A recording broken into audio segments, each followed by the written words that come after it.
What's next? So we went up north yesterday, up to the Valleys.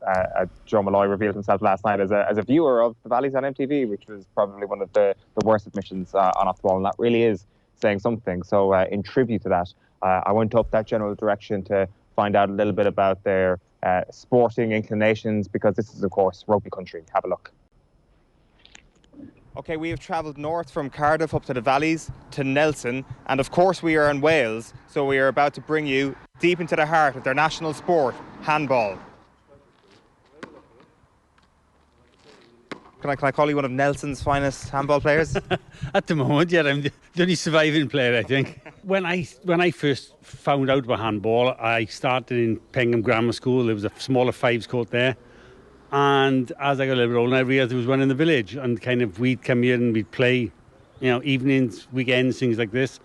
And then it gradually developed, and we used to hold world championships every year because we thought we were the only people in the world who played it, because nobody else had a court. And then Tom O'Connor from Ireland contacted us to say that they played it as well, and before we know it, there's people coming from America, Belgium, France, and which meant we could then have trips to visit all these other places. So it was great that I played a sport that not many people in Wales played, and I can go and represent Wales all over the world. Handball is the original national sport of Wales. That's right, yeah. I've traced the history of the sport way back to the 9th century in Wales. And but this particular court has got a lovely Irish accent on it, because the labouring to build this ball court was done by the Irish in the 1860s and 1864. It was built by a Welshman, a fella called Henry Roberts, who was the landlord of the pub next to the ball court, the Royal Oak. And what he did, he poached the handball trade, away from a rival pub just up the road called the Nelson Inn, where they had a small triangular yard and a small handball court there. But when the games became really popular in the 1860s, he noticed that there was no room for the spectators who had to wait outside the pub. So what he did, he built this bigger ball court here where the spectators could stand all the way around the outside. And to do that, he used Irish labour to do it. And it was a very unpopular move at the time. And because we'd just come out of a very bitter coal mining dispute in the 1860s, and of course we're dealing with the Irish then, who weren't always welcome in the valleys in that particular time, because just after the famine there was a huge influx of Irish, and the Welsh were a little not so welcoming as we are now to the Irish. The Irish had a reputation, because of their situation of being outsiders. They were treated like outsiders and kept on the periphery of the communities, and they were perceived as an economic threat, because they undercut to get the bare essentials for their families. They had to undercut most of the labouring. When I actually looked at the history of it and about some of the illegal betting that actually went on with the numerous people that was coming watching this, and it was sort of a different world then. All illegal betting, lots of money was lost and lots of money was won on these games. And it was like Wales' sort of first national game. So this is the last standing handball court in Wales. Am I right in saying that? Yeah. Unfortunately so, yeah.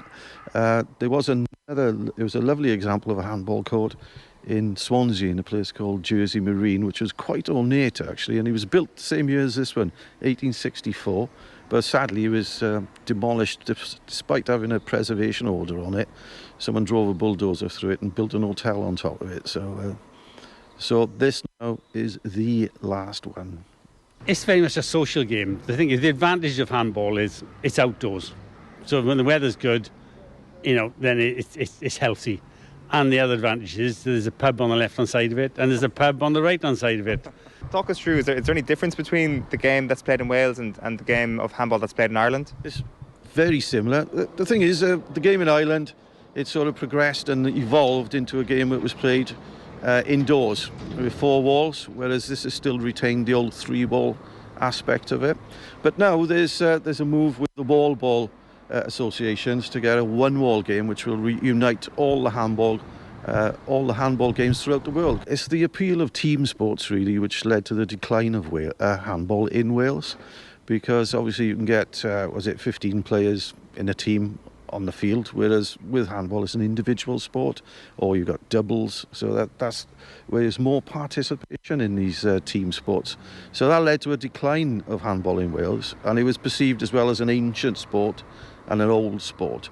So but the rise of we all love football and rugby anyway. Primarily why rugby became quite sort of very popular in Wales, it was the average working man that was playing it. Now, England and Scotland, it seemed that the higher or middle classes played rugby.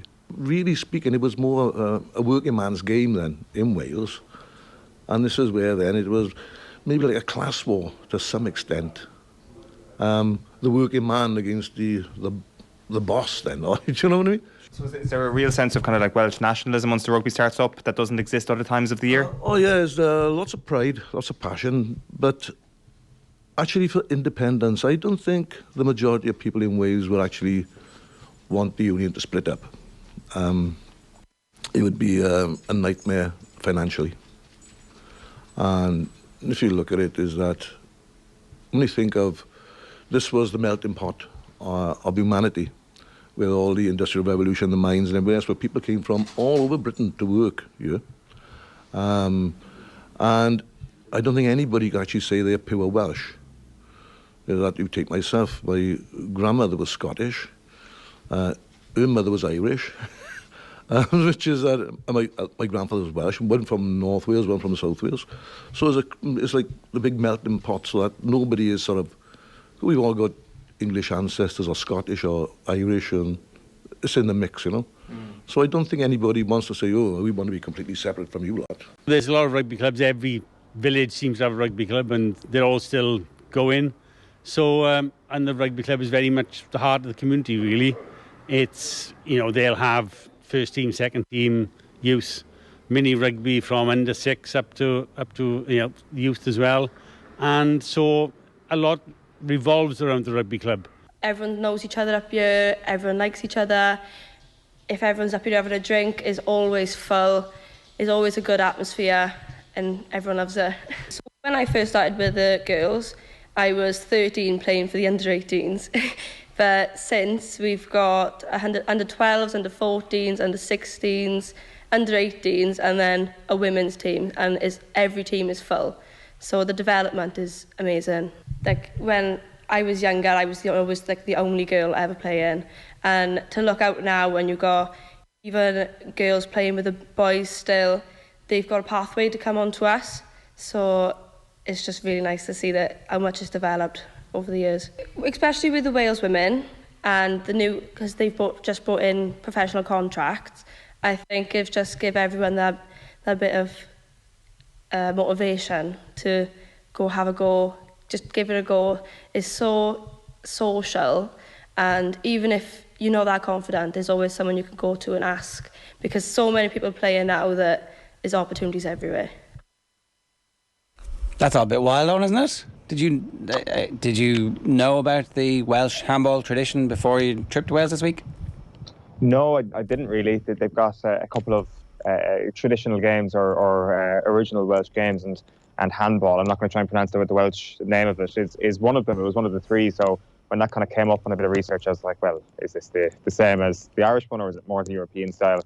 And it's basically Irish handball. And it's interesting that you have got these, or you used to have all these kind of open air 3-walled courts that have been demolished over time. And the fact that there was 2 of them in that mining town of Nelson just side by side, whatever it might have been 50 years ago, is incredible. It's a sport that has died on its feet, and it's a bit sad for the lads that I spoke to yesterday. They're really kind of mourning a sport that is dead, but they're trying their best to keep it alive. And I guess part of that is this international standardisation of the game, which they're hoping to get into the Olympic Games, which would be down as wall ball, I think. But it's the exact same premise of handball, essentially, except you'd have a more standardised unit of measurement, as in there would be a white little box drawn on that big handball alley, for example. Okay. That the Irish-Welsh connection and the fact that we're all part of the same melting pot, that's all pretty interesting, isn't it? Really, yeah. I mean, didn't John mention it in the studio the other day? St. Patrick, as a Welshman, is possibly how far it will go back. But in a kind of like a more serious sense, I guess it's the the late 19th century and the scepticism towards the Irish when they came over for purely economic reasons. That's what Kevin was saying in that piece there, that it was purely economic, that they turned their noses down at the Irish because they would work for much cheaper than the Welsh labourers would, and that allowed them and contractors to undercut them quite a bit. They took our jobs. Obviously, like that changes over a period of time and it becomes more complicated than that, where it is Ireland's relationship with freedom and their own pursuit of home rule. And of course you have David Lloyd George, who was quite pivotal in the Welsh home rule movement to a point, and to a very concrete point, and he wasn't exactly a bastion of hope for the Irish independence movement. So there is a far more complicated political aspect to the Irish and Welsh contrast to the earlier part of the 20th century. And as you can hear there isn't exactly the same level of appetite for Welsh independence in certain parts of Wales right now. Well, that's interesting, because I think you're going to talk to somebody today who is particularly into it. And I think some of the best stuff I've ever seen on YouTube is David Sheahan talking about it. And like, there is a real movement towards Welsh independence coming from people who are very passionate about their language and their native sport, and just the points of difference that they have. Like, why would you continue to be ruled from the centre where there is no interest in your well-being? Like, it's much better to have self-determination. And I think we've strayed into something fairly random here, but I do feel like what Ireland nearly fully achieved and only partly achieved is something that is a little bit of rancor historically for our Celtic neighbours, who are like, it wouldn't have worked out anyway. Definitely wouldn't have worked out. The money we'd never have been smart enough to come up with a way to make our own income. Like,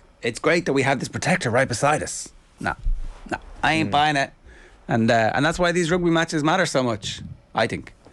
Well, no, like, I mean, that has been said, that Welsh nationalism comes to the fore during rugby weeks, and it's convenient for it to go into the background. It's been said by Eddie Butler, who I'm going to meet later on, so I'm not just pulling that quote out of the sky. It has been said in the past by somebody who knows quite a lot. He is also from a place which is close enough to England. He would say that it doesn't even feel like Wales sometimes. So he is not from the north of Wales, as was mentioned by that person in that VT that we played just there, because I guess that makes sense to a certain point, where it's like, the north of Wales feel a little bit disassociated. This is down in the valleys as well, where there is this growing movement as well. I'm not saying it's everybody, and we're only getting kind of straw polls this week. Sure. There's definitely a contrast out there, but there is also definitely a rising tide of like, we should at least be a little bit curious about this thing. Yeah,